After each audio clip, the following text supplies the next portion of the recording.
मैंने मन बनाया है चुनाव लड़ने का, मैंने मन बनाया है चुनाव लड़ने का। वो इसलिए मन बनाया है क्योंकि मैं एक सिर्फ पत्रकारिता करता था, मैं सिर्फ सवाल करता था या यूट्यूबर था, जो भी था मैं, ठीक है। और मुझे बेवजह जेल में डाला गया, आप सभी को पता है। और चलिए, मनीष कश्यप को तो डाला गया, मनीष कश्यप के ऑफिस में काम करने वाला ऑफिस बॉय को क्यों डाला गया, जो ऑफिस का साफ सफाई और पानी पहुंचाता था, उसको क्यों, उसके ऊपर एफआईआर क्यों किया गया। यहाँ पे अनेकों पत्रकार हैं, इधर देखिए सामने, इधर जितने लोग खड़े हैं, ये रवि भाई उत्तर प्रदेश के, राकेश भाई, प्रिंस जो है, और भी बहुत सारे लोग हैं, नागेश भाई, कुछ लोगों का नाम मैं अगर मिस्टेक कर रहा हूं, उन सभी के ऊपर एफआईआर करके जेल में डाल दिया गया, सभी को डाल दिया गया। आखिर क्यों डाला गया जेल में, आप बताइए। आपसे पूछना चाहता हूं, आज अगर मनीष कश्यप को डाल दिया गया, रवि भाई पे एफआईआर हो गया, ये राकेश भाई पे एफआईआर हो गया, नागेश सम्राट पे एफआईआर हो गया, वो जमुई का एक हरिजन लड़का था बेचारा, उसके ऊपर एफआईआर हो गया, आरा का जो है वो युवराज नाम का लड़का था, उसके ऊपर एफआईआर हो गया, तो कल आपके भी बच्चों के ऊपर एफआईआर होगा, कोई पूछने वाला नहीं होगा, याद रखिएगा। और आज अगर हमारे ऊपर एफआईआर पर सरकार ने किया है और उसका जवाब हम लोग अच्छे से देंगे, तो कल आपके बच्चे के ऊपर उंगली उठाने से पहले प्रशासन 10 बार जरूर सोचेगा। यह बदलाव करने की जरूरत है। पहला चीज, सबसे ज्यादा झूठा एफआईआर कौन से राज्य में होता है, बताइए आप लोग। कहां होता है, क्यों होता है? क्योंकि कहीं नहीं तो कहीं जो है हम लोगों के यहाँ तो सबसे बड़ा क्रांति हुआ, और उस बिहार के हम लोग हैं, और हम लोग अपने हक के लिए लड़ना छोड़ दिए।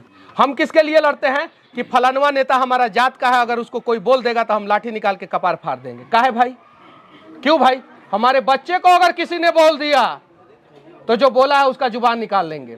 हमारे बच्चे को, हमारे गरीब परिवार को किसी ने छेड़ा और गरीब को गरीब रहने के लिए मजबूर किया तो हम उसको सबक सिखाएंगे। ऐसा भावना हमारे अंदर क्यों नहीं जग रहा है? और जब तक ऐसा भावना नहीं जगेगा, मनीष कश्यप जैसे हजारों लोग, लाखों लोग, करोड़ों लोग आएंगे जाएंगे, हमारा बिहार नहीं बदलेगा। आजाद भारत का सबसे डेवलप स्टेट बिहार था, पूरे आजाद भारत का।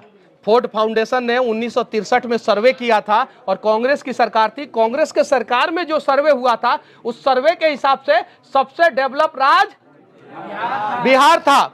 जो सबसे डेवलप राज्य बिहार था, वो सबसे बर्बाद क्यों हो गया? उसके पीछे रीजन है, समझिए। बिहार के लोग सबसे ज्यादा मेहनती होते हैं। क्या होते हैं? और जब कल कारखाना युग आया ना, तो कारखानों में मेहनती मजदूर चाहिए थे। क्या चाहिए थे? मेहनती मजदूर। तो सरकार किसी की भी हो, उन्होंने सोचा कि बिहारी सबसे ज्यादा मजबूत होते हैं, ताकतवर होते हैं, इनको मजदूर बना दो। क्या बना दो? सबसे ज्यादा आईएएस आईपीएस कहां से पैदा होते थे पहले? सबसे ज्यादा डॉक्टर इंजीनियर कहां से? सबसे ज्यादा टैलेंटेड लोग कहां से? और एक बार संविधान पढ़ लिए तो पूरा दूसरी बार संविधान जल भी गया तो उसको लिखने वाले बिहार के ही। सही है कि नहीं है? राजेंद्र प्रसाद जी एक बार पूरा पढ़ लिए थे और बाबा साहब अंबेडकर और राजेंद्र प्रसाद जी ने मिलकर जो है जला हुआ संविधान को फिर से हूबहू लिख दिया था। लिखा था कि नहीं लिखा था? तो इतना टैलेंटेड भूमि, और जहां पे 75 साल के उम्र में जागा जोश पुराना था वीर कुंवर सिंह, सही है कि नहीं है? और जहां पे 73 साल के उम्र में जयप्रकाश नारायण ने दुनिया का सबसे बड़ा क्रांति कर दिया। किया कि नहीं किया? किया ना। और वो बिहार आज बर्बाद क्यों हो गया? आप लोग बताइए। आप लोगों में से कोई एक आदमी बताए कि आखिर अपना राज्य बिहार क्यों बर्बाद हो गया और अपने राज्य के बच्चे जो है गलत रास्ते पे क्यों जा रहे हैं? आज उन्हें मजबूरी में शराब तस्करी, मजबूरी में गलत धंधा क्यों करना पड़ रहा है? मजबूरी में दूसरे राज्यों में जाते हैं, काम करते हैं, तो वहां का नेता क्यों कह रहा है कि बिहार के लोग टॉयलेट साफ करते हैं? इस चीज को हम लोग एक्सेप्ट करेंगे कि नहीं करेंगे? करेंगे ना। एक बार जो है इस बिहार में हर एक माँ जो है, एक समय अपने बिहार राज्य में हर एक माँ जो है आईएएस आईपीएस, कमाल का नेता, कमाल का टैलेंटेड लड़का पैदा करती थी। आज उसी बिहार में हर घर से मजदूर पैदा क्यों होना शुरू हो गया? इस चीज को समझना होगा कि नहीं होगा? होगा कि नहीं होगा? और हम जैसे लोगों को राजनीति में आने की कोई जरूरत नहीं है, कोई जरूरत नहीं है। हम नहीं आएंगे राजनीति में, हमें आने की भी जरूरत नहीं है। हम इंजीनियर हैं, हम फिर चले जाएंगे, अपना काम करेंगे, कोई दिक्कत नहीं है। लेकिन बिहार के नेता गारंटी तो ले कि अब बिहार को ट्रैक पे ला देंगे और बिहार में बदलाव करेंगे। अगर वो लोग गारंटी ले लेते हैं तो हम जैसे लोगों की कोई जरूरत नहीं है। एफिडेविट करके दे, जो घोषणा करते हैं वो एफिडेविट करके दे कि ये काम हम करेंगे, और नहीं करेंगे तो अगली बार से चुनाव नहीं लड़ेंगे, हम जैसे लोग राजनीति में नहीं आएंगे। एफिडेविट करके बस हम 5 को काम करेंगे। कितना? हम 5 को काम करेंगे। कितना? लेकिन हम झूठ नहीं बोलेंगे, एफिडेविट करके देंगे कि 5 साल के अंदर हम ये 5 को काम करके देंगे, और नहीं देंगे तो अगली बार जो है हम चुनाव लड़ने के लिए आयोग करार दिए जाएंगे। ऐसा एफिडेविट देने वाला कोई नेता है? मैंने 2020 में ही ऐसा एफिडेविट दिया था, लेकिन मौका मुझे नहीं मिला। मैंने 2020 में पूरे भारत में पहला ऐसा व्यक्ति था जो विधानसभा का चुनाव लड़ रहा था, और जिसने घोषणा किया था वो एफिडेविट दे के घोषणा किया था, और मेरा एफिडेविट अभी भी वायरल होता है, पूरे देश में वायरल होता है। जहां भी चुनाव होता है वहां पे मेरा एफिडेविट वायरल होता है।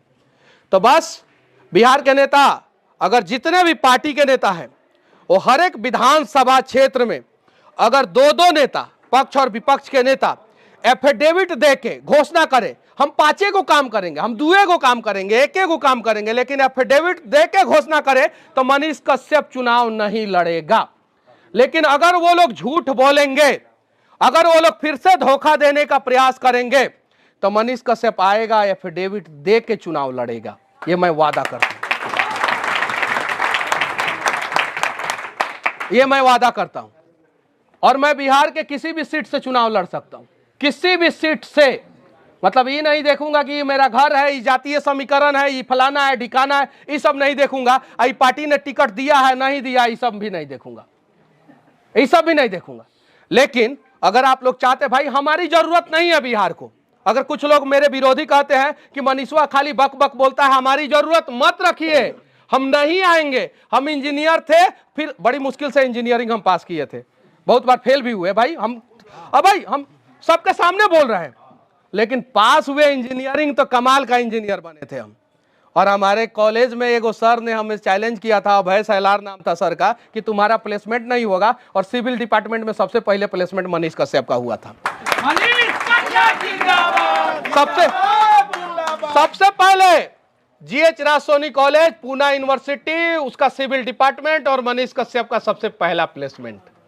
अब पूरा डिटेल्स दे रहा हूं, जाके जांच कर लीजिएगा, पूरा डिटेल्स। लेकिन सब्जेक्ट में अनेकों बार फेल, फाइनल ईयर में फर्स्ट डिवीजन से पास। ये चीजें हैं, अनेकों बार फेल हुआ।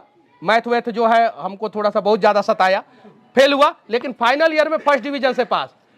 जब जब फाइनल होगा तब तब हम बिहारियों को फर्स्ट डिवीजन से पास होना होगा, तब तब।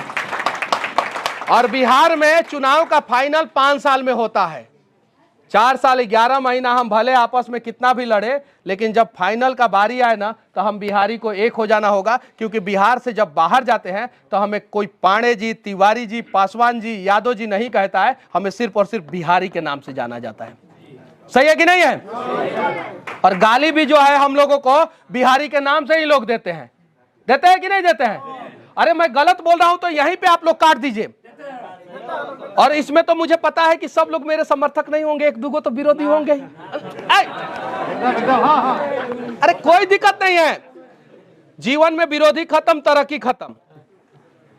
जयप्रकाश नारायण जी का विरोधी इंदिरा गांधी थी। क्या कर ली इंदिरा गांधी? कुछ नहीं कर ली, सत्ता से उखाड़ के फेंक दिया ना जयप्रकाश नारायण जी।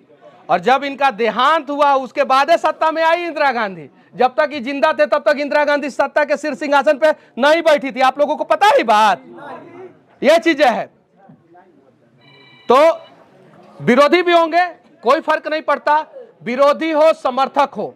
अगर आप मेरे बातों से सहमत नहीं है तो कम से कम गाली गलौज ना करे, मेरी माँ को, मेरे पिताजी को गाली ना दे। बहुत सारे लोग गाली देना शुरू करते हैं, ना दे।